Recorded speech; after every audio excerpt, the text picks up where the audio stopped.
What's up guys, it's me Rob. Thanks for tuning into the Rob Some Knowledge YouTube channel. Today we have this Pen+Gear safe here from Walmart, and I'm going to just show you guys quickly how to replace the batteries on it, alright? So if your batteries are completely dead, then your keypad probably isn't working. So you have basically one option. Use your backup key, or if you don't have a backup key, you can pick the lock open, which I have a separate video showing how easy it is to pick this lock. We're just going to go ahead and use our backup key. Put our backup key in, turn it to the left. And this key only turns a few degrees. It's not like most locks where you'll turn it like 90 degrees.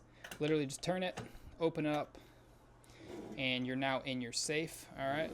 And then here is the battery compartment. So it's just a little plastic spring-loaded type battery compartment. Here's your 4 AA batteries. So these are all dead. We're gonna go ahead and take those out.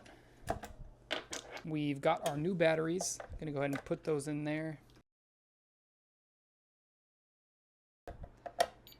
All right, and if your batteries are in and nice and good, you'll hear a beep for you once you insert the batteries. And we're gonna go ahead and throw our cover in there, make sure it's snapped in. All right. Then after that, go ahead and close up our lock, and your old code should still be in there. All right, so mine was 80085. Press your enter button, and looky there. You now have fresh batteries in there. You have access to your safe again.